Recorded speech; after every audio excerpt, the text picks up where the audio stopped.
hosted by 4-time Emmy-nominated producer Frank Pace, with retired New York City firefighter and Vietnam vet Billy O'Connor.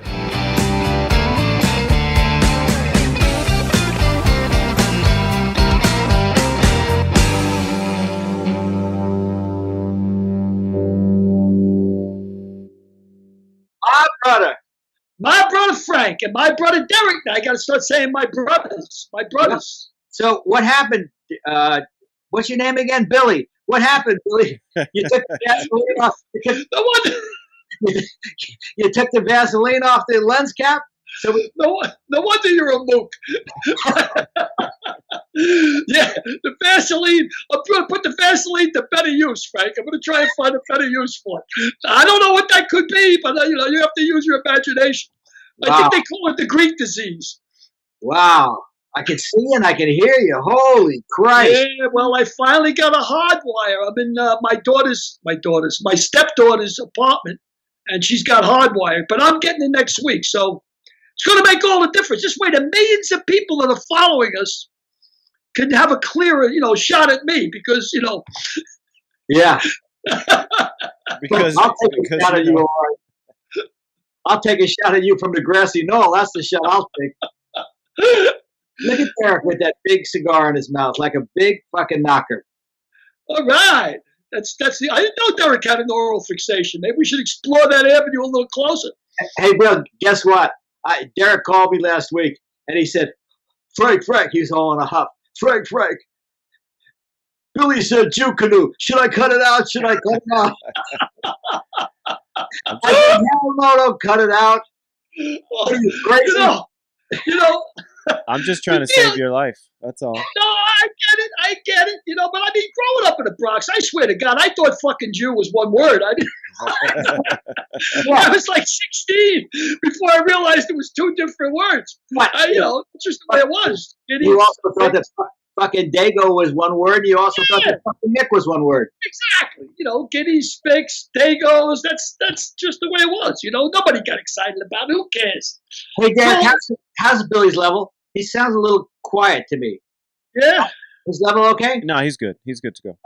How about that? Is that better? No, you're good. Yeah. You're good to go. Right. You can't change the level on your computer. You're fine. It's good. So our guest I'm not too on the level anyway. Our guest this week is on a level. It's Charley Steiner, longtime 17-year voice of the Dodgers and longtime voice of ESPN, New York Yankees, USFL, Washington, New York Generals. So we're going to have a lot of fun with Charley today. A lot of fun with Charley. Talk about experience, right? How many years has Charley been at it? I want to say, well, he graduated from college in 1971. So I want to guess since 75. Wow. So how many years is that? 45 years? You know what? I got an idea. Frank, why don't we ask him when he comes on?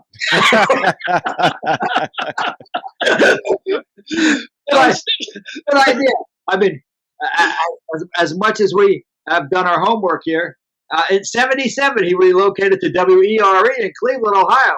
So we'll get on with that all about him. I mean, there's no sense of me and you talking about Charley Steiner when we got Charley Steiner on the program. Really? We do? Let's talk about Elvis Presley. Guaranteed we're not going to have him on the program. Oh, well, okay. Well, I was just thinking of you today because I was taking a dump potty. I was taking a dump potty, and I was realizing how easily it came out. And that's all because of you. Wow. Why is that? Why is that because of me? Because I told you one day that I was having trouble. I was constipated a little bit. And you said, you know what? Vodka and prune juice takes care of that. So I started eating prunes. And I started eating prunes as a snack. What about the vodka? You told me that the more so many guys that you found in the fire department on the toilet when having cardiac episodes on the toilet trying to squeeze out the dumpata. And I said, I don't want to end up like Elvis. And you said, well, drink vodka and prune juice, and you'll never end up like Elvis. So there we are. We're talking about Elvis. Now, here we go. This is the kind of information you can get on a Make a Mook and a Mike. We're talking about how to shit soft, right? Now, Frank eats prunes. Now he can shit through a screen door. No problem. Wow. He used to put out those logs, you know what I mean? But now he's right through a screen door. No problem at all. So is that the kind of stimulating conversation you were looking for, Derek? Oh, yes. I'm very stimulated right now. In fact, I think maybe we should censor that whole part. Well, I don't know. You got that cigar in your mouth. You give me ideas. Don't you dare. Don't you dare. Cigar in your mouth, I don't know, Derek. I like the way you fondle that cigar. I mean, it's obviously not your first time around the block. You know, I'm really concerned about you guys. Any sort of phallic symbols, you jump into seventh grade again. So, we never should have got out of seventh grade, by the way. That's right. That's what they used to say in the Bronx. You know, a little kid would come up to me and go, Mr. Fireman, when I grow up, I want to be a fireman. I said, honey, listen, kid, make up your mind. You can't grow up and be a fireman. Either one or the other. That's hilarious. Yeah. Well, Derek, let me ask you a question, Derek. You're watching The Sopranos, right? Yeah. Why don't you ask Billy and me some questions stuff that you don't understand? Well, there's very few things I don't understand. Like, is all that kissing and hugging real? Is that real? I mean, we're really good friends with an Armenian family for like 20 years, and so that's not Italian. No, they're not Italian, but there's a lot of hugging and kissing, and I didn't grow up, especially guys. Guys don't hug and kiss where I'm from. So, is it like that in Italian families, or is it not like that? Yeah, absolutely. Oh yeah, absolutely. Italians, Albanians. Very kissy, very huggy. Wait, so that's all right. So just to clarify, so Frank, you actually hugged and kissed people growing up? I didn't think so. Yeah, that's what I thought. I'm not growing up, but when I got to be older, I did. Well, I look like girls. A lot of them were women. Yeah, okay, well that's different. That's what I'm saying. You know, I mean, you grab a man by the cheek and give him a kiss. That's a little odd for me. Well, for you, but you guys are afraid of a lot of things. You guys. Oh, here we go. That's code for black people. You guys don't eat pussy. You guys, a lot of things. Okay, so so let me get this list down. Let me get this bonus. Hold, let me get my pen so I can figure out. So let's put on Frank's resume that he's a black people expert first. Black people expert. I've known Arnie Schumer for 52 years. Okay, so what was the first thing? We don't. You don't eat pussy. Man says you don't eat pussy. You don't eat pussy. All right. I don't know. You got that cigar in your mouth, Derek. I think that has nothing to do with being black. You're afraid of needles and vaccinations. Hey, let me ask you, are you an anti-vaxxer? Answer the question. A simple yes or no. I just asked you a question. Answer the question. I cannot be identified in any category. That's a no. But yes. My kids are vaccinated, so that makes me... I didn't ask them about your kids. I asked you about you. It depends on the vaccine. Let's talk about something important. Let's get back to phallic symbols. COVID. Let's talk about the Washington Monument. You need to ask a better question. Would you get vaccinated? No. Thank you. Forget about vaccinations. Would you get circumcised? Are you an anteater or a helmet? And if you're a helmet, would you rather be an anteater? You're from Ireland, so that means. Oh, I'm an anteater. He's an anteater. And I'm not giving up that little quarter inch either. I'm not giving up a quarter inch or nothing. You know, I know some guys. Oh, another one, you guys. Yeah, it's okay. It's okay. You can't help it. I mean, you're born in the 40s, right? Well, wait a second. Are you not hung? Are you hungry or are you not hung? Hung in what way? Does it look like a baby's arm with an apple in its face? That's privileged information. Yeah, privileged information. So you know what? My son, I told my son, I was talking to Tim. You met Timmy, Frank. I was talking to him. Timmy's like 35, 36, and he's big now because he does construction. He's hitting the bag all the time. He's always working out. And I said to him, you know, you got me to thank. You got me to thank that you're not circumcised. I said, your mother wanted to circumcise you.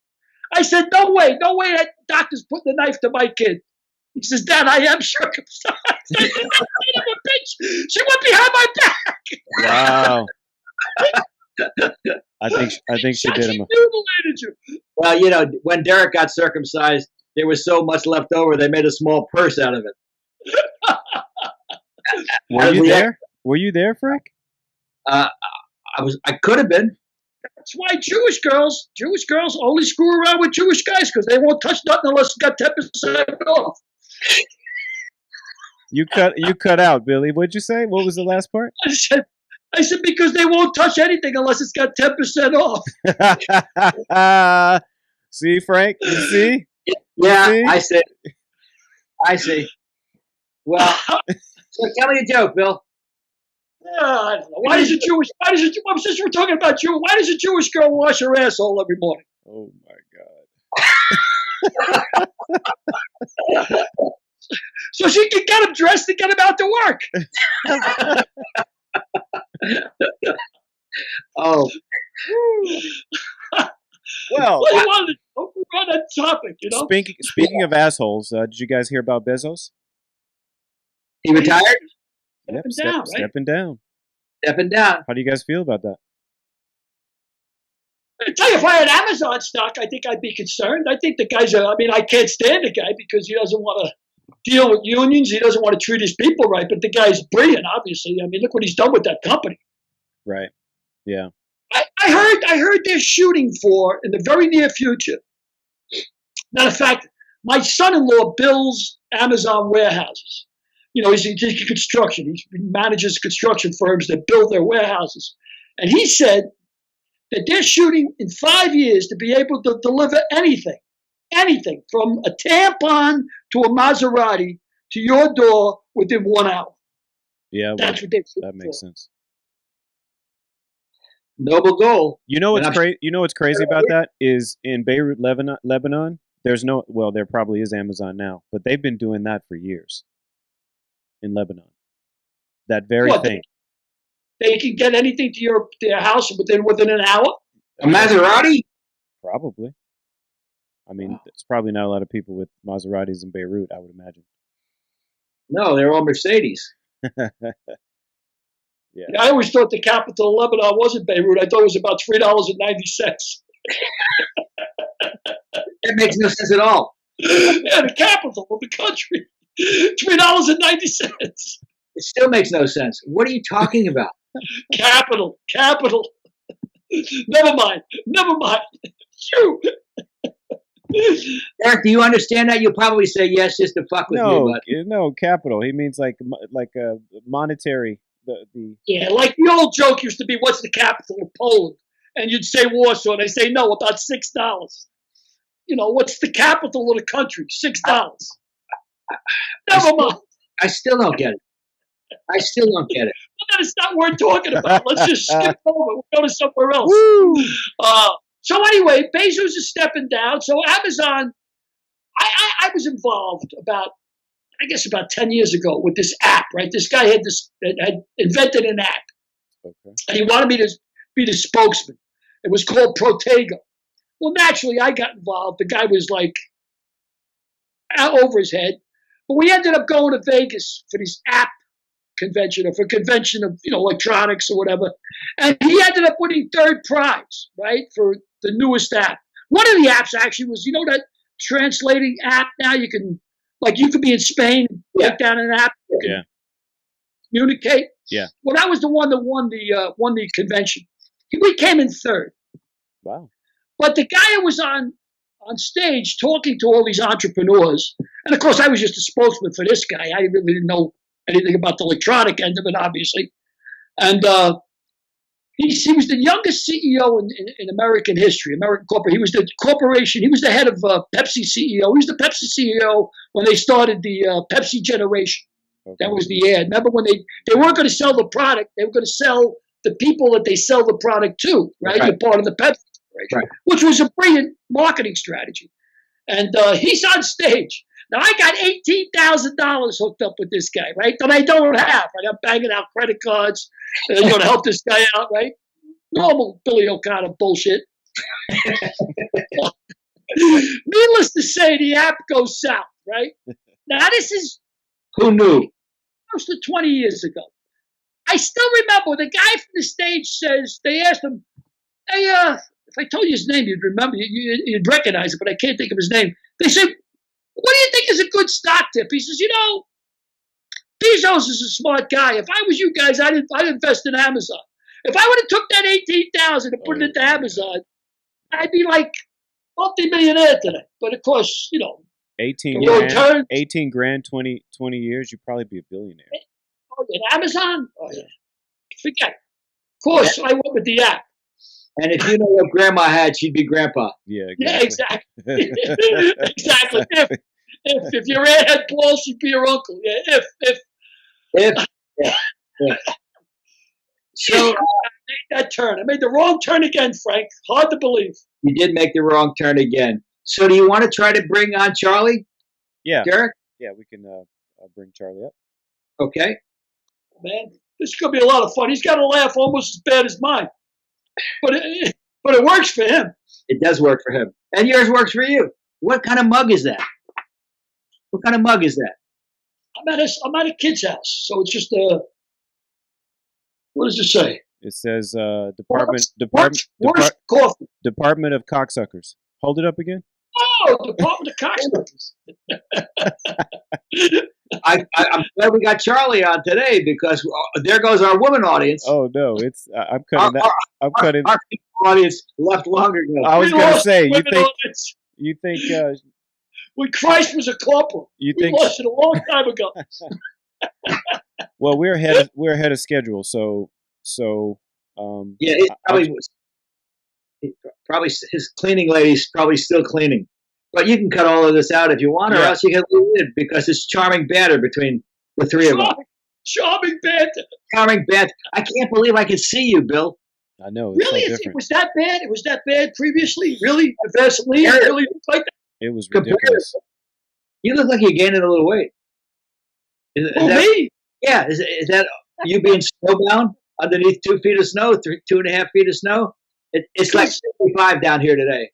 Frank, I don't get what it is I don't give a shit anymore. Every time I get the inclination to exercise, I lie down until it goes away. It's my newest plan. I'm willing to do anything to shape my body except eat right and work out. Those are the two things I'm not going to do. Well, it's working for you. No worries. It's working for you because you'll probably outlive me by 5 years, and I'm going to outlive Derek by 15. So well, you made a deal with the devil. You're good for 20. You already told us that in the previous show. You're good for 20 years. I'm going to 140, so I'll see you guys later. You'll be lucky to make 65 at your rate. Definitely. Because you have to deal with us. I'm short your life. And we'll take a year off your life every podcast. Oh my God. Well, you're damn right. I'm going backwards then. Hey, what is this, about like 31, 32? What's that? Minutes? Yes. Episode? Oh, yeah. No, this is, if you count a couple in the bag, it's officially it's 28 we've done. Okay. That's pretty good. Yeah. What do you mean a couple in the bag? We don't have anything we haven't used. We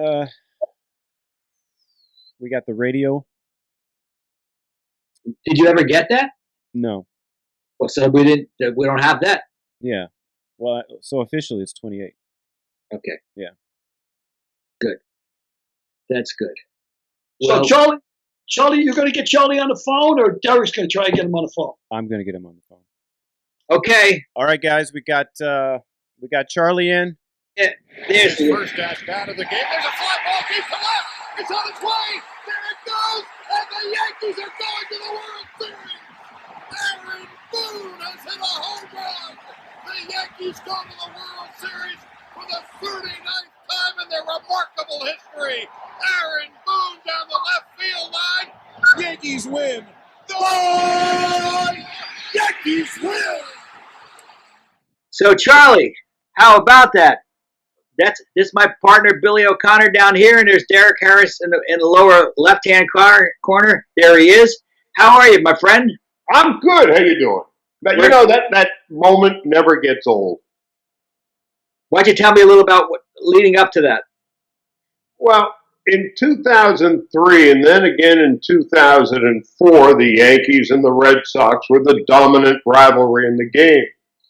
And in those two seasons, they faced one another 26 times.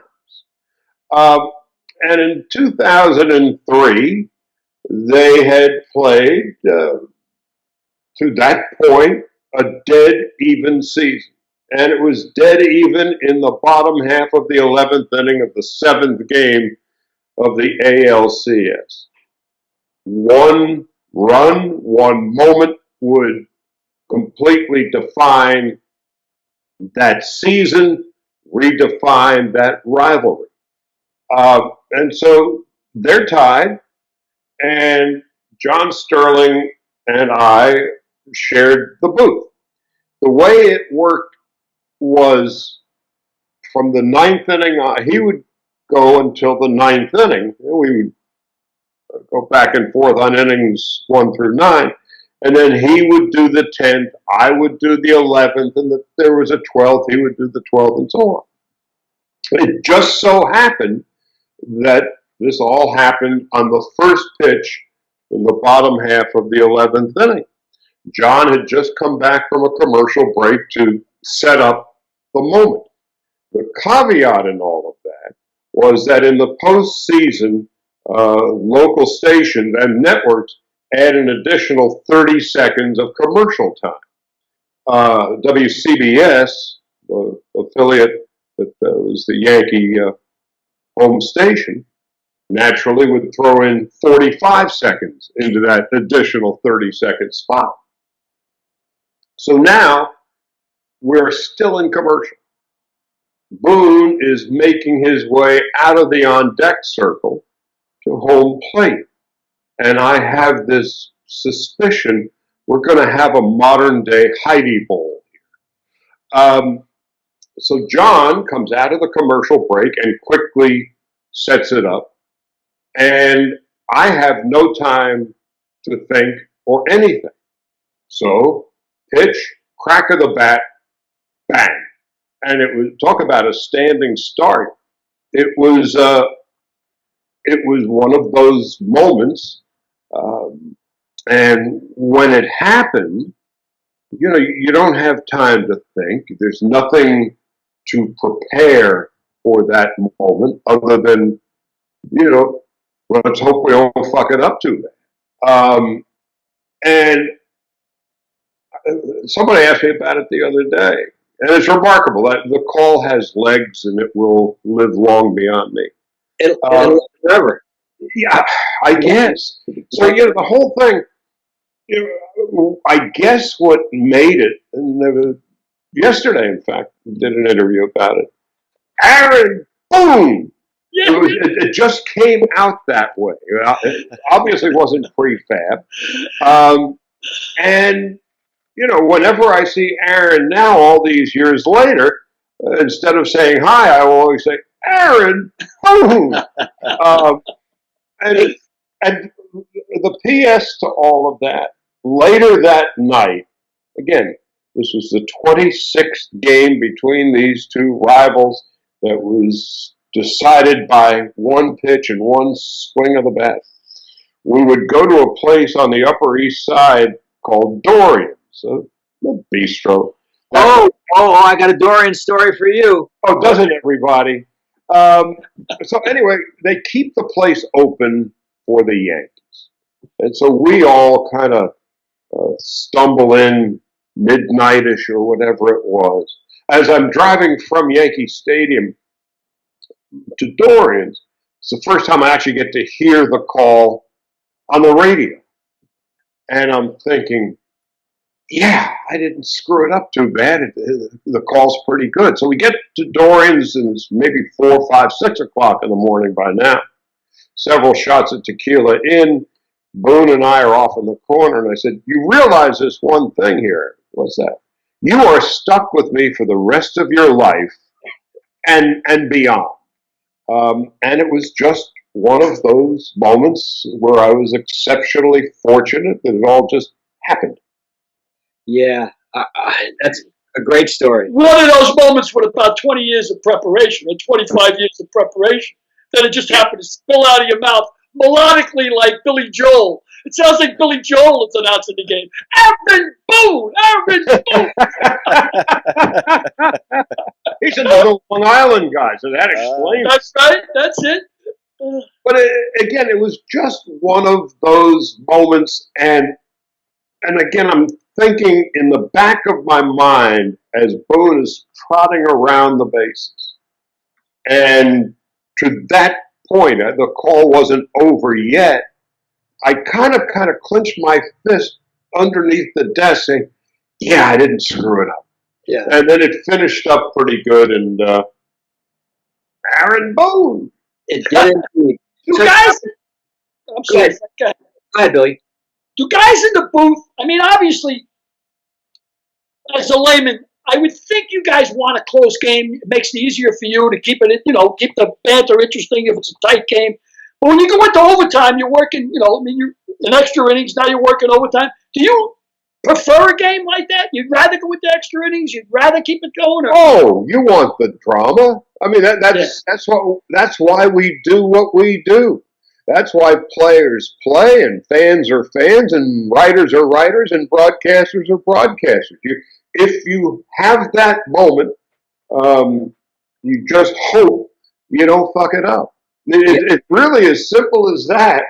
And then when you kind of nail it, you feel pretty good about life its own self. So, Charlie, you're starting your 17th year with the Dodgers. Yeah.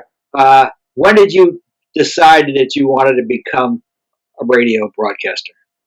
Well, I wanted to be the Dodger announcer when I was 5 years old.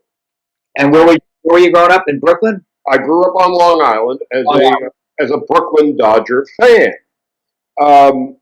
And the very first game I ever broadcast was a Brooklyn Dodger game in the basement of my home on an RCA Victor television set with the sound down, and I announced Dodger games, much to the dismay of my parents, who would inevitably be upstairs preparing lunch or dinner, and I'd be screaming my fool head off.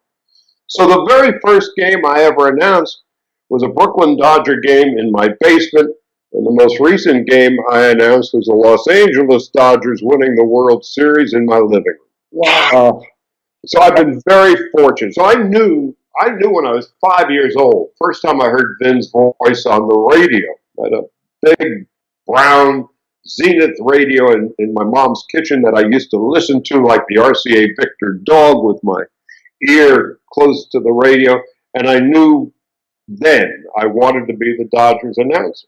I had no idea that it would actually come to pass. So what was it like for you, meeting Vin for the first time, and then working alongside him? Well, I had met Vin before I came to the Dodgers. I was, at ESPN, and I would do the Wednesday television games and the Sunday night radio games. And I remember having a bite to eat with him in San Diego at Jack Murphy Stadium, which gives you some idea how long ago it was. And just to have a bite to eat with Vin was, gee, this is pretty cool. And I was complaining a little bit because that's what we do for a living. We complain. That, I'd be traveling a lot, and then I'd do a sports center, and then I'd travel some more, and it was, I'm a young guy, but it's wearing me out. And he gave me this great piece of advice. He said, find yourself a good hometown team in a good hometown, and you'll have a wonderful time. Well, that's easy. Sure. So I go back to ESPN, and that was it. Then the Yankees would come along. And then in 2004, after the completion of the 2004 season with the Yankees, there's a lot of interest in New York. Was I going to come back to the Yankees? Was I going elsewhere? And I had a couple of things going on at once. And my mom at that point was 92, I think. And my dad, her husband, passed away in March. And there are these things in the paper. Am I coming back to the Yankees? What's going on? And she's very confused. And I said, Mom, look, when I have something figured out, I'll come out to Long Island in the house that I grew up in. I was living in Manhattan. And I'll tell you all about it. So it comes to pass that we do a deal with the Dodgers. And I call her up that morning. I said, Mom, got something going on. I'm coming out. We'll have lunch today. I'll tell you everything about it. So now I'm driving out to Long Island. And I'm thinking to myself, how am I going to break the news to her that her son is moving 3,000 miles away? She's 92. My dad had passed away. So I get home and she's all excited. And so I said, well, sit down. And I said, all right, who did I grow up rooting for as a kid? Oh, you were Brooklyn Dodgers. Where did Pop take me to my first game? Ebbets Field. I said, who was the announcer I really wanted to be like? She couldn't remember his name. I said, Ben Scully. And she said, without missing a beat, oh, good. When do we move to Los Angeles? All right. So we moved to Los Angeles, and she was in an assisted living home. So now, as I am telling her all of this, God is my judge.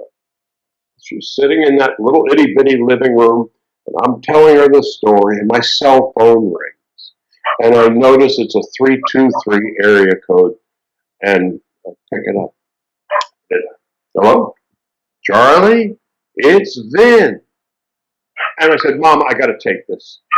So I go outside on the front lawn, and I'm pacing back and forth, and here is Vin Scully saying, I just want to welcome you to the family. Boy, holy shit. So here's the guy that I grew up listening to in that house, who I wanted to be like as a child, now inviting me and welcoming me into the Dodger family as I'm explaining to my mom I'm about to go to Los Angeles and work for the Dodgers. Everybody should have a day like that once in their life. That's fantastic. That is great. That's a great story. Just a great story. So how did you get to Bradley? It's the late, actually mid-60s. I got there in 67. And Bradley is in Peoria, right? In Peoria. Peoria, Illinois, the real Peoria. Arizona is just, that's a snowbird's Peoria. And at that point in my life, Vietnam was not on my menu. So I had to go somewhere. So I had applied to Bradley, American, in Washington and Cincinnati. And Peoria, I had a choice between Peoria or Phnom Penh. What do you choose? Yeah. Good decision. Good decision. One of us chose Phnom Penh. One of us chose Phnom Penh. Well, it ain't me, babe. No, it ain't me, babe. I tell you a funny story. I was on my way to Vietnam, right? I was 18 years old, and I had joined the Air Force. And because I was eligible for the draft, and I thought, well, at least with the Air Force, I got a shot. I'm not going to be on the front lines. It's a job, But I'm walking up to go to Whitehall Street, which is where everybody in New York gets inducted. I went to Fort Hamilton to get my permit years later. Well, I was already in, and I'm walking up to get the subway to Whitehall Street. And I guess it was about 5 o'clock in the morning. And I look over at the stoop on Bedford Park, and there's a kid sitting there sniffing glue, right? In them days, that was a big thing in 66, 67. He's sniffing glue, and his name was Paul Fraley. Now, I grew up in the neighborhood with Paul, and I said, look at Paul, man, poor guy, sniffing glue at 4 o'clock in the morning. He's going nowhere. At least I got a future. I'm going into the Air Force. Well, a year later, Paul Fraley was Ace Frehley, who was the lead guitarist of Kiss. And I was on my way crawling through rice paddies. I had a future. This kid ain't going nowhere. Stuck with the glue. Well, that's Charlie. That's the name that's earned me the nickname American Nostradamus. You know what I mean? I've always been able to have foresight. You know, bottled water. It's crazy. That ain't going nowhere. Non-alcoholic beer. That's I stupid. ended up going to Bradley, and unbeknownst to me at the time, Jack Brickhouse had gone there, Bill King had gone there, a whole host of exceptional broadcasters. I didn't know that. And then years go by, and I do reasonably well, and they come at me, oh, geez, maybe 10 years ago, they opened a broadcasting school in the speech department and said, would you like to lend your name to the school? I said, okay, lend it if I can get it back. And so now we have a broadcasting school out there. And again, I have had so many good fortunate turns along the way. I could have gone somewhere else and didn't. I wanted to be the Dodger announcer, but it wasn't easy in those days to suddenly just go to baseball. So I was just doing whatever I could to be on the air, radio. I did hog prices in Peoria at lunchtime. What did Wow. hog price? Can you recall any of those hog prices that you gave out? No. It was one of those, when I told my mom that would be part of my job, I was doing news, playing music, you do whatever you do just to be on the air. You're reading hog prices? Oh! So, Charlie, So when you went to Bradley, you didn't major in broadcast journalism or anything. They didn't even have They that. didn't have a broadcasting school yet. So I knew what I wanted to do as soon as I graduated high school. In the end of June '67, I go off to San Francisco, Haight-Ashbury, because I was graduating high school. I'd been reading Jack Kerouac and Ken Kesey, and I thought, well, this will be cool. And I go off to San Francisco, and I'm there for a couple of months, selling a weekly newspaper, underground paper, the Berkeley Barb, down at Fisherman's Wharf. I hook up with all these crazy runaway hippies, and suddenly I'm now immersed in all of that. And now it comes to the end of August, early September. I got to go to school, and if I don't, they'll draft my ass. So I go from New York, San Francisco, to Peoria, Illinois. Suddenly, I am immersed in a world of Niedermeyers. And it was a little unsettling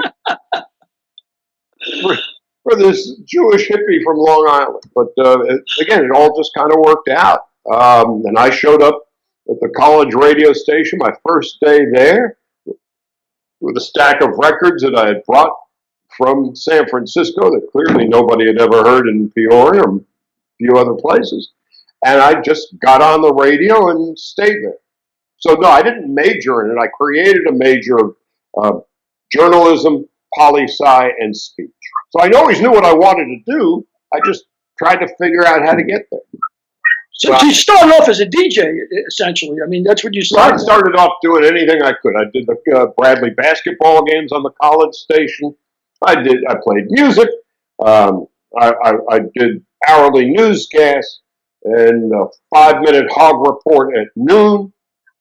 And you just had to find a way to get on the air. I tell young folk now, when I was starting out on the radio, and stuff they call classic rock was all new. Yeah. It was brand new. Yeah. And so you did what you had to do to get on the air. And then I just kind of migrated after graduating school from Peoria. I was in Davenport, Iowa for 6 months, where it became painfully apparent I wasn't made for Davenport, and Davenport wasn't made for me. But then I was able to get a job in New Haven, And shortly after I got there, I was, I don't know, 22, 23 years old. I was one of the new guys, and suddenly they made me news director of a radio station that had a 12-person news department. That was in the old days when they had news at the top and bottom of the hour. So at a very young age, I was suddenly in management. Then Hartford calls, and I go up there. A year or so into my tenure in Hartford, they turned the format to all news, and I was suddenly news director of an all news station. Then I get a call from Cleveland to do the same thing, and they. Oh, that's fabulous. When did you get to New York and work with Jay? I was in Cleveland through late '77, early '78. So I was, and again, this is part of this crazy journey. I'm in Cleveland, and I'm working my ass off, and I get sick, and I get mono, and I have to get out of staying home. I was really sick, and the owner of the radio station said, "Don't worry, we'll put a line into your hospital room." I said, "That's how I got here in the first place." So that was basically the end of the time. And so then another station in Cleveland, WHK, said, "Would you like to come work with us? We're bringing this guy Imus back to Cleveland, who had had a tough time in New York. We'd team you up with him." And then, on top of that, you could do Browns play-by-play. Fabulous.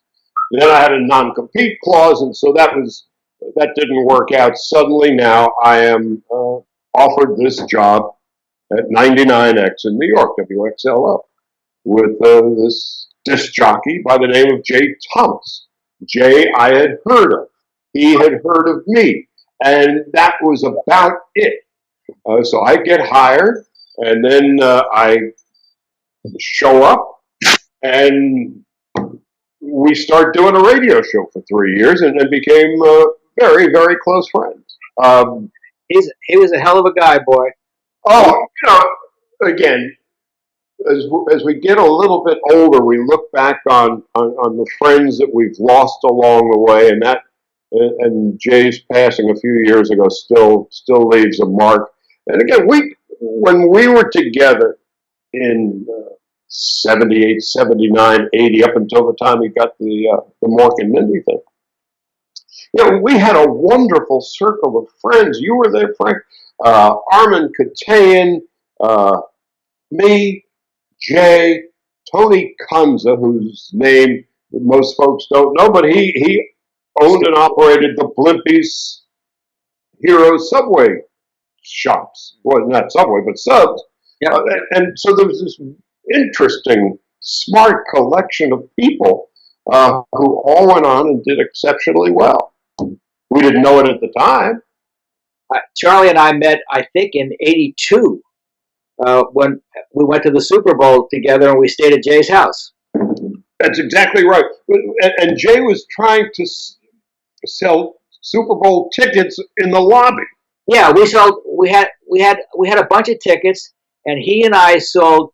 The face value was $40 for that Super Bowl, and we sold 4 tickets for like $120 the first night, and we had 4 tickets left, and it was getting close to the second day, and it was getting close to kickoff time, so we let them go for $35, but we still ended up making money. But can you imagine $40 face value for the Super Bowl? I remember him telling me that. I said, "Jesus, Jay, you're a television star, and you're hawking tickets in the lobby." Man, He was the cheapest fuck I ever met. absolutely. That's what I loved about him. He made no bones about the fact that he was cheap. And he would always say, "That fucking Steiner, he never got married. He's got the last dollar he ever had. I can't imagine what he paid Bradley to have his name put on that."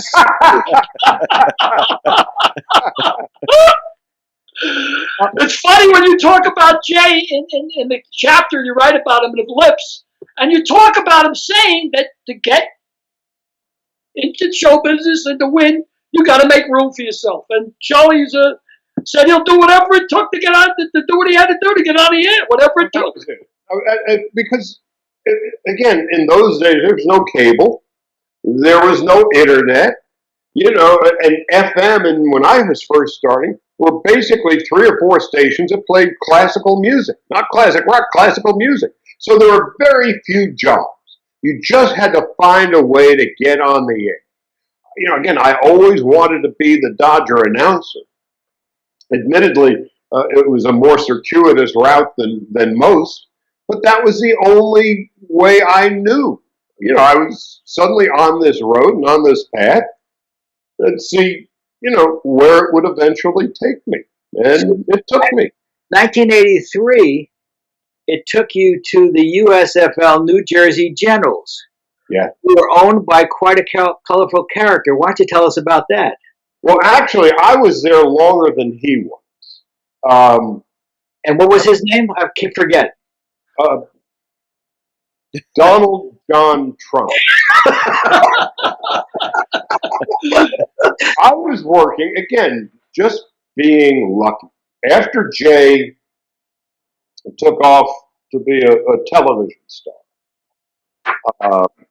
just a backspace a moment on Jay. He and I went to see this new comedian named Robin Williams at the Copacabana. Tell you how old that story is. Yeah. They're all gone except me, up to and including the Copa. So we go, and Jay at that time, besides doing the morning show, would do stand-up at Catch a Rising Star and all these comedy clubs because he wanted to be a comedian. And he wanted to be an actor. And he wanted to be a disc jockey. So we go see Robin Williams, again, never having seen him before. He was on Mork and Mindy, and that's all we knew. Well, anyway, it is the most remarkable stand-up of a comedian I had ever seen, Jay had ever seen. So we leave, and again, we have to get up early in the morning and go do our radio show. And he is depressed. Jay was ready to take hostages. He was so upset. I said, why? I said, if this is what I have to do in order to be a comedian, I ain't cut out for this. So next morning, we're on the radio, blah, blah.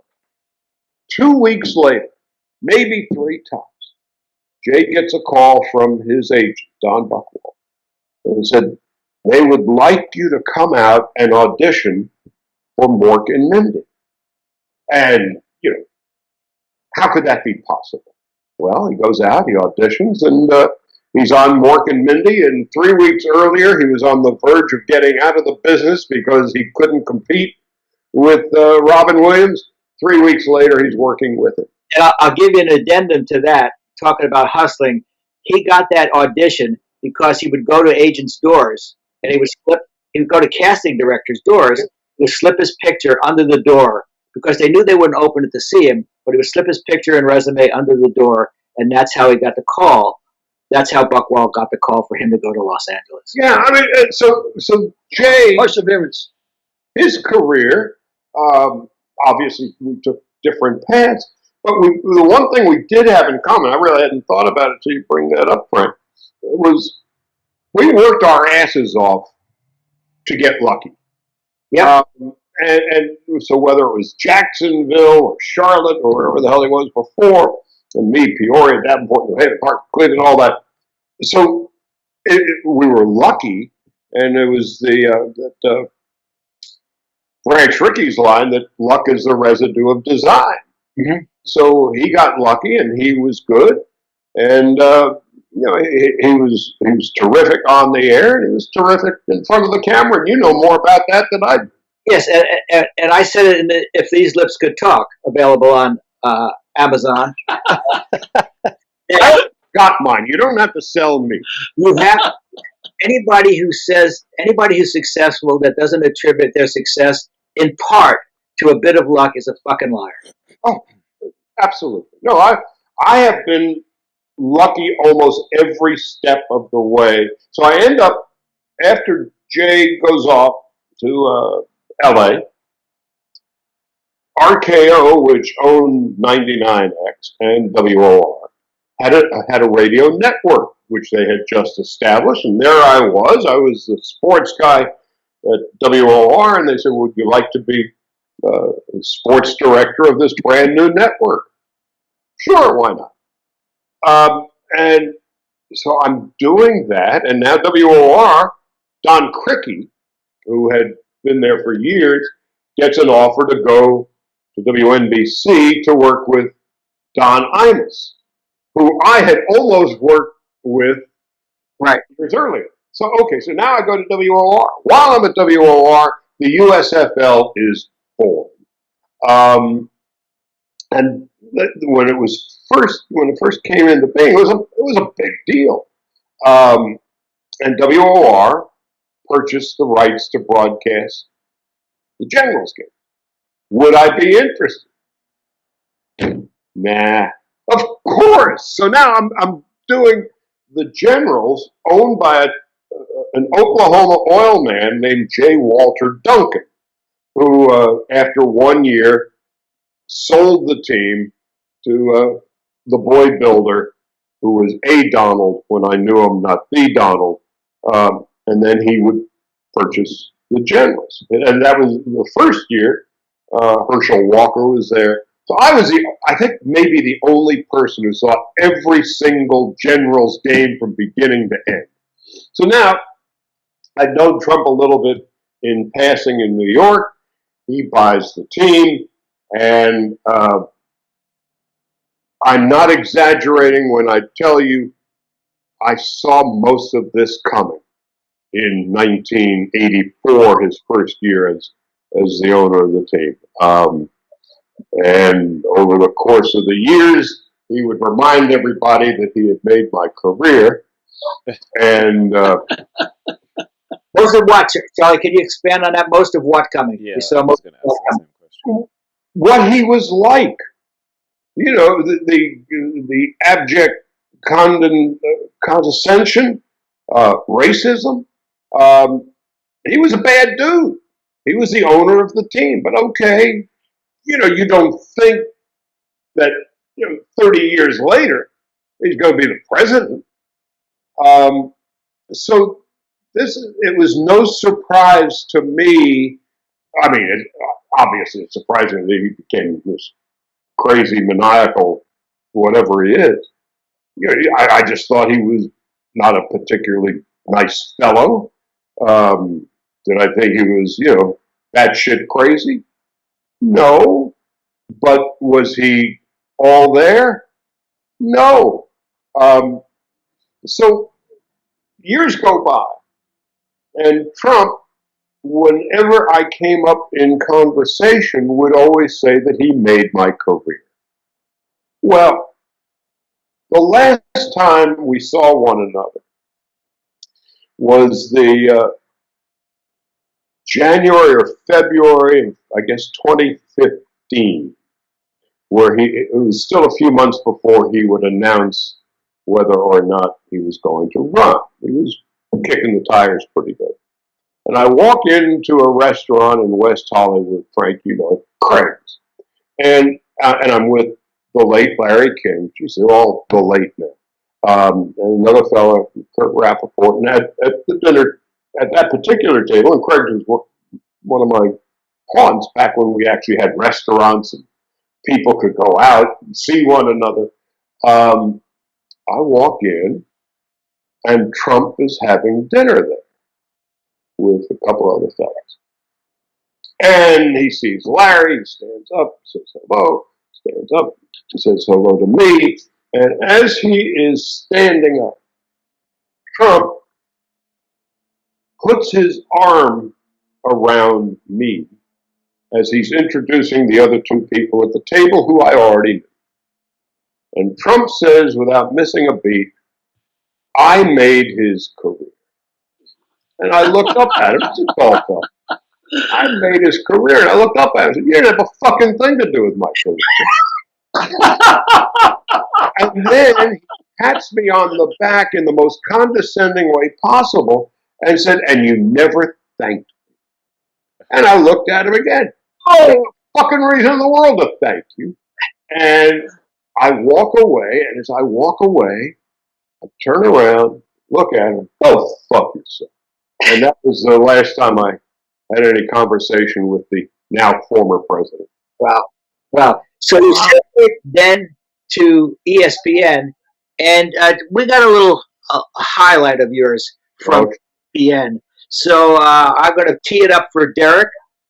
Derek can show the copulation, not the commercial, but the copulation reel that we put together for Charley. Well, we didn't really put it together. We stole it from YouTube. But because it was there. It was because it was there. So, Derek, if you could cue that up and go to that, that would be great. Well, you know, we make trades all the time, and we made a really big one with Melrose Place. It was a blockbuster. We got Shue, they got Steiner. Andrew? Thanks, Gary. I spoke with NFL Commissioner Paul Tagliabue this evening. He would not confirm nor deny reports that the Chicago Bears worked out great for us. For them, you're going to have to ask them about that. Hi, Sydney. I'm Bobby. I'm the new pool boy. Want to rub some cocoa oil on my back? Maybe we got the better end of the deal. Pretty funny. Pretty funny. I went out there. Again, this was ESPN was more than charitable in giving me a lot of good commercial punchlines. So they fly me out to Melrose Place to do this thing. The only time in my life I've ever had a tank top. The only time I've ever had glasses on my head and then sunglasses on top of my head, and I never wear my hat backwards. And there I am. So now the guys on Melrose Place are reasonably interested because they watch SportsCenter. The starlets on Melrose Place had no idea who I was and couldn't care less. And this poor woman who had to play the role, Sydney, she had no idea. And I said to her, I am sorry that this is going to severely impact the trajectory of your career, but thank you for being a part of all of this. And there she was, and where is she now? Yep. Yep. So we have another clip also. While Derek's putting it up, you were a boxing commentator. You worked with... I think Mike Tyson was the reason you got out of the business, didn't it? Well, I got out of the business because again, we were talking about luck being the residue of design. I covered a bunch of the big fights in the early 80s when I was doing network radio. So I get to ESPN, and I didn't know shit from Shinola about television. And so they said, and they knew that I'd covered some of the fights in the 80s. You want to be the boxing guy? Well, I was supposed to say no, so I became the boxing guy. So I got to see all the first fight I covered was Ali Holmes, and the last fight I saw was the Tyson Holyfield, the fight. And I saw how the industry was really in precipitous decline. I just didn't really want to do it much anymore. But I got to see Ali and Holmes and Cooney and Hagler, Hearns, Duran, Leonard, Bo, Holyfield, Tyson. So I was there for the last golden era.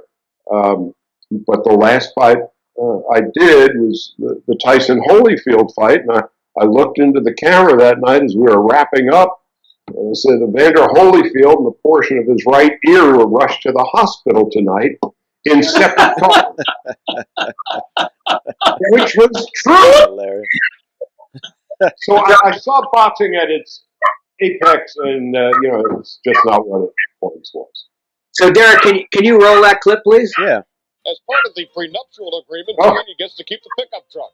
Michael keeps the tool chest. Says Michael Smith, quote, I don't like... He gets the tool chest. You have just seen the star witness and plaintiff in a $25 million civil suit. Wood was in a Scottsdale, Arizona courtroom paying a $90 fine after pleading, after pleading guilty to public urination, fish blood green and went shopping for a suit or some other piece of haberdashery. Oh no! The perpetrator is alleged to have told the policeman, "I can't stop now, I have to finish." Well, the fighters use mouth guards or put their teeth in a glass at night before they go to bed. It is the first time in recent memory that Gary Wood made a relief appearance. Your turn, ladies and gentlemen, our national anthem. Oh, say, can you see and the rockets? Uh-oh. That was Source National Anthem.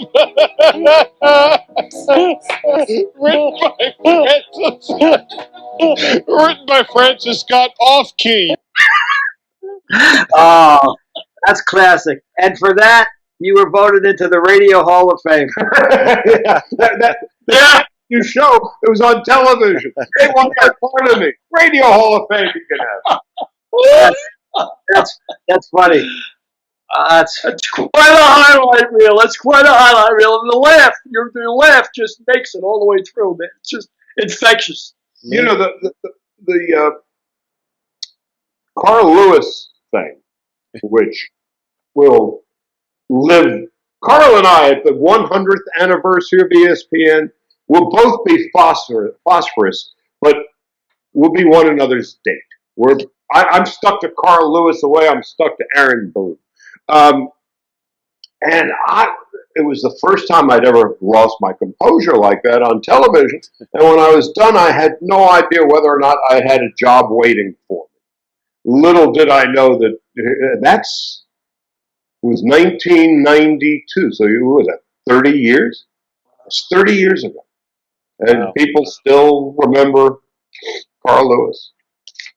It's Well, quite two of your friends, your great friends, were Larry King and Larry Merchant.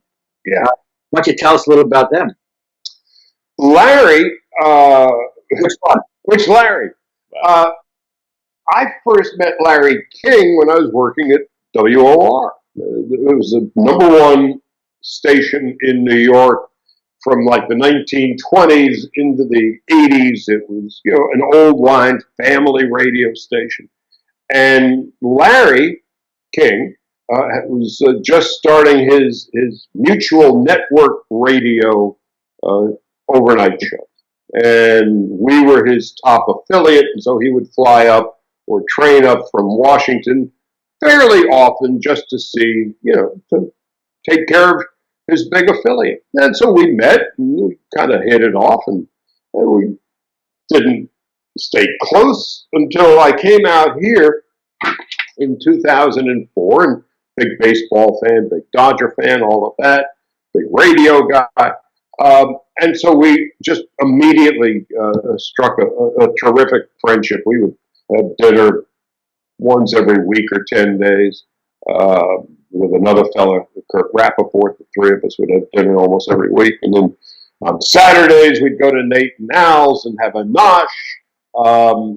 And, to me, as a pure broadcaster, he died the day after Hank Aaron died. And I said the next day, and I don't think it's hyperbole either, he was into radio broadcasting, or broadcasting in general, what Hank was to baseball. I mean, he was one of the elite people of his time and his line of work. He was the best dinner partner God ever invented. And so we could talk about anything and everything. And when he passed away last week, and he'd struggled the last almost 2 years, and ultimately COVID was the last straw. Larry Merchant, I met when I was doing all that boxing stuff, and Larry Merchant, maybe 2 miles from me. And, he was a great writer, and one of the best boxing analysts who ever lived. I've always loved broadcasting and the ability to communicate a story, an idea, an observation, and those two guys in their own unique ways did it as well, if not better, than anybody else. And so, or Vin. I mean, I'm so lucky to have been around all of these great broadcasters who I admire, because what's really hard about what it is we do, and I'll defer to you on this, Frank, is to make all of this look and sound easy. And that's what the great ones are able to do. And Hank Aaron was like that. He just made it look easy. Then, obviously, in the way he broadcasts anything, but in particular baseball. Larry and King and his just ability to have a conversation and elicit answers from what critics would say were simple or innocuous questions. Well, it served him pretty damn well. Larry Merchant and his ability to construct a story and then conduct an instant interview with thousands of people still screaming, and blood and boogers are falling down the face of the fighters, and they would. I mean, so those guys, they all had the wonderful ability to communicate, and and Jay was the same thing. They just had this ability to say, all right, to say it in the fashion that they say it, and for the most part, it works. Well, that's true. And another person who's got an innate ability to communicate is William O'Connor. So, Billy, why don't you communicate? If you have any questions you want to ask Charley. That's a pretty heavy company you're putting me in there, Frank, my brother, but I appreciate it. It's true. Charley, I just had a joy listening to you, man. I can listen to you talk forever. And you do have a real melodic voice. It's just that there's an old joke about the face for radio, of course, but you do have a great voice. The first time I got a mention in Sports Illustrated was like shortly after I got to ESPN in '88. And I was a bunch of the new people who had arrived, and little did we know it would take off in the fashion that it did. And I had a face for radio. So the first time I get some national pub, I've got a face for radio. Here's, I got nothing. One more thing for you, motherfucker. I left Sports Illustrated too. Yep. That's a good one. Just great, Charley. Just great stuff. There's one quote that comes to mind because when you were doing, I think it was the Generals, when you said 70,000 people are really feeling this game, and 40,000 people won't be able to find their cars when they leave. I don't even remember that. That's a great quote. I thought that was a great quote. That was good. I got to write that down. Maybe use that again. Well, hell, we had to do that during the pandemic. Hey, Charley, all those dopey cardboard cutouts sitting on the edge of their seats. Yeah.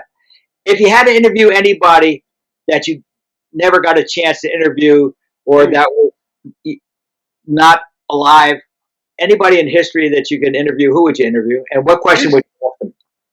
History. Or sports history. I mean, it could be anybody. Right. Who would I really want to? I've been really lucky. I've talked to almost everybody that I've wanted to. Yeah, you didn't talk to Babe Ruth. No, but I sure would like to have had a drink with him. Billy probably did. Nobody would have one drink with Babe Ruth or me. There's no such thing as one drink. That's a good one, Frank. Who would be the one? I mean, the one that I'm so lucky to have spent time with was Ali. I mean, the three people who meant the most to me in my career and how I've kind of grown up were Ali, Vin Scully, and Howard Cosell. You couldn't find three more disparate human beings, but they were all fiercely intelligent, and again had an uncanny ability to communicate. that's kind of getting off who do I want to talk to that I haven't. But those three are the ones who I did and who I was reasonably close with that have meant as much to me as anybody that's outside family and close friends. So what do you think about the Trevor Bauer signing? I don't know. They won the World Series. The chemistry was pretty good.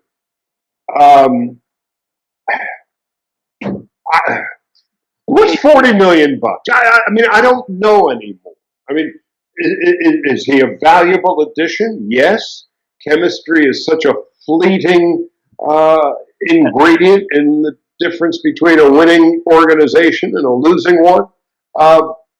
So that's my concern: chemistry, team chemistry in that locker room with him in there.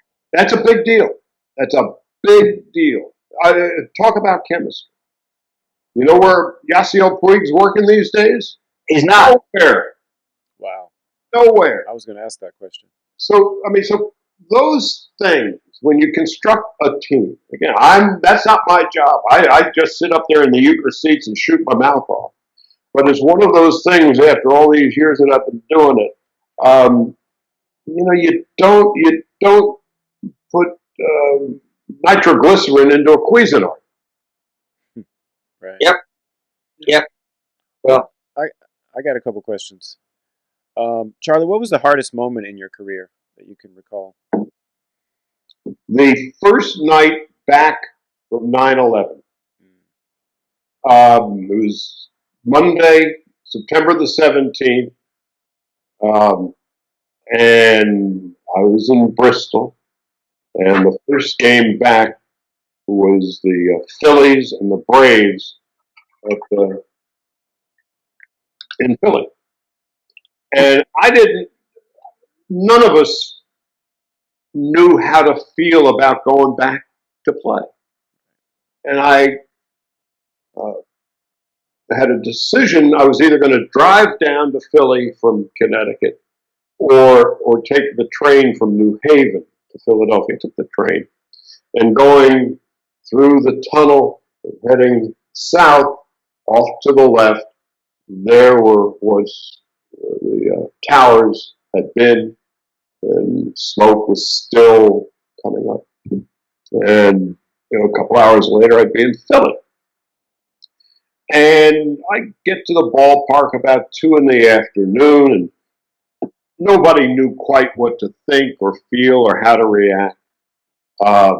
And I'm talking with Scott Rowland. He hadn't even gotten into his uniform yet. We're sitting in the stands. And, does this feel right? Should we be here? How do we feel? And he didn't think it was.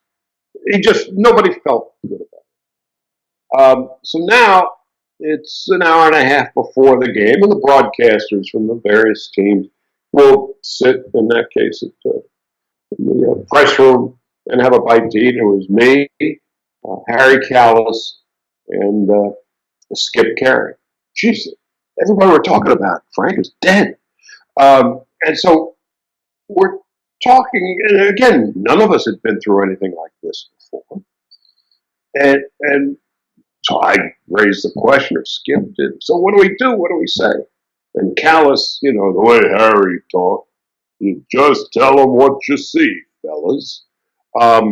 And we did. And so when the national anthem is sung, there's not a dry eye in the house.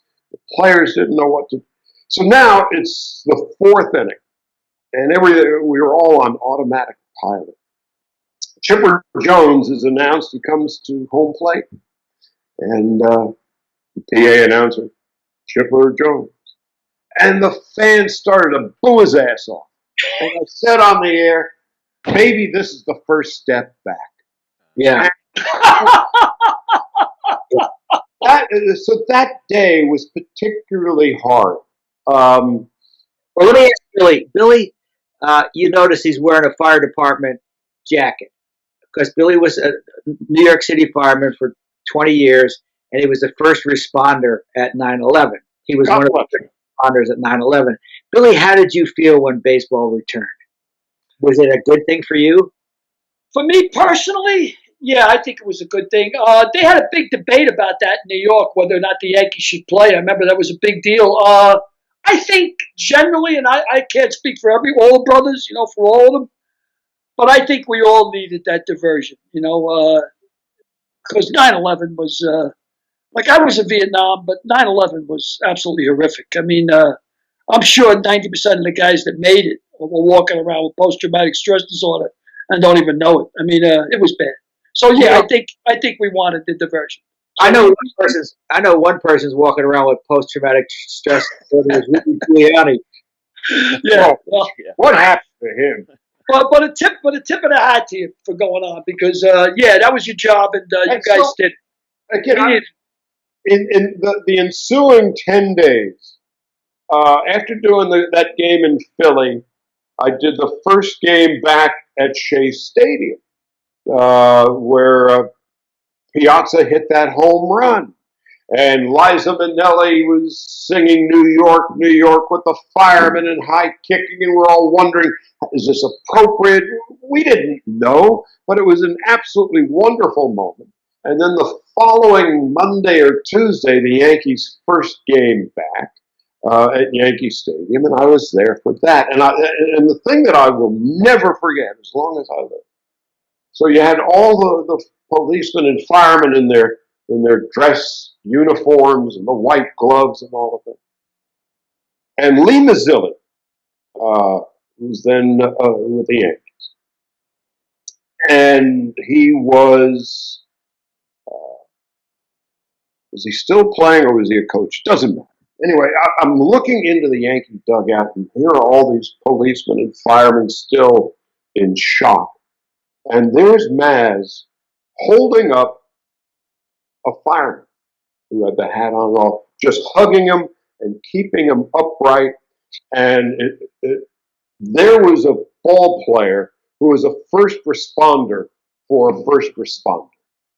And it was just one of those moments that, games come and go, but moments like that stay with you forever. I love spontaneous and everlasting. Yeah, unrehearsed, and that was what it was. It was just, and Maz was a New Yorker, as I am, as you were, and it was so. Those things were hard, but it also occurred to me that this is kind of important stuff sometimes, and I felt the same way when we first started to play after the misery of the pandemic. Is it right? Should we be doing this or not? But sometimes we're the jokers on the stage trying to make the play work. Any other questions, Billy? Any other questions, Derek? Yeah, just great stuff, Charlie. Great stuff. I know we don't have forever, but I do have a question, a little lighter question. But what was the most fun you ever had with Frank? Shit, he never had any fun with me. That was a trick question. How much time do I have, or how much time do I have to think about it? I'll tell you what. I'll tell you one question. One time, Charlie, me, and Jay were in his house, and his mother came in. And she said, "Boys, I made some fresh pies," because she was a Southern accent in New Orleans. Yeah, and Jay says, "Watch this." So he said, "Look at the bottom of the pies." It said it had a pie company stamped into it. So she had opened it, and she had given us the pies out of the tin and called it. Oh, man. That's hilarious. That's funny. What a long, strange trip it's been. But it's been a long, strange trip, and I look forward to the many more years and many more lunches and Christmas time and back to the Palm. We're not done yet, Charlie. No. Congratulations to both. One other thing. When we were kids and we got booster shots and then we got polio shots, you went to the doctor every year, you got a shot in the arm. And you didn't want to go because it hurt. Now I'm 71 fucking years old and I can't wait to get a shot. Yeah. I'm getting mine soon. One down, one to go. Oh, you have one? You had one already? Yeah. Great. So, well, you've been a terrific guest. Terrific. I love you to death. I wish you all the best, and I'll see you soon. I was captain. Let's hope. Let's Real hope. pleasure to meet you, Charlie. Keep doing what you do great, brother. Keep Kelly, at it. thank you very much. Real pleasure. Thank you. Now, Big time. Thanks, fellas. I hope I passed the audition. you, you did indeed. You All did. right. Thanks again. Take care, guys. You too. Yeah, Charlie. See ya. How'd you like that? Dave? Oh, he was great. Amazing. You know, yeah, we ran long because he was so bloody fascinating, and he was talking about being back in Philly, and it reminded me of an anecdote. A guy said that Philly, you know, they talk about Philly being the city of brotherly love. Of course, with sports, they boo everybody. They boo Santa Claus. Yeah, they do. They boo Santa Claus in Philly. And a guy had said that he was in Philly watching a baseball game, and a guy fell out of the upper deck and landed on the field. And they booed him when he got up because he wasn't hurt. Yeah, That's Philly. Philly's famous. I mean, Philly did boo Santa Claus Yeah, they booed Santa Claus. at a Philadelphia Eagles game. Santa But they booed. I don't know if you ever saw the clip with Bill Burr, but that's what made his career when they booed him in Philadelphia. And he did an hour and 20 minutes of nothing but abuse. He abused the whole crowd for an hour and 20 minutes. And it made his career. But I was watching this interview. I'm doing the interview, and of course, I'm at my stepdaughter's house, and I don't have a charger. So I'm looking at the charge going all the way down. It's like the sword of Damocles is hanging over my head. I said, if this thing goes out, Frank and Derek are going to kill me. And I keep looking to get dinner and dinner. And I said, oh, man, I ain't going to make this interview. They're going to kill me. But we got through it. It was great. It was great, Frank. Another great guest you came up with. Great. Well, if you're running out of charge, I know Derek's running out of tape. We probably should say goodbye. Oh no, I can go for another hour. Oh well, You're Billy's just trying to get me in trouble, you know.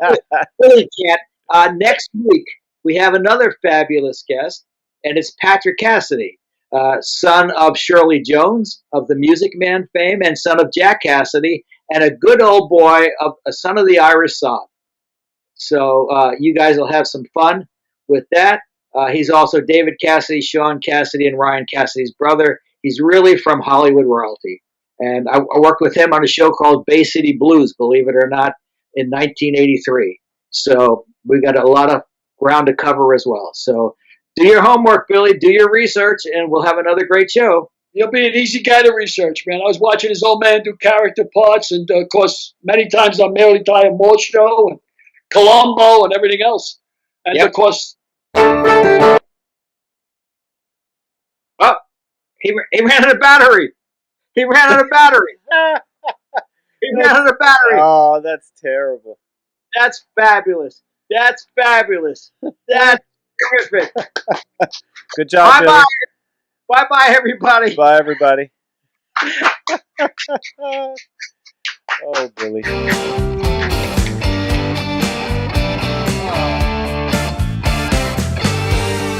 Just when I was getting ready to cue up the Irish movie.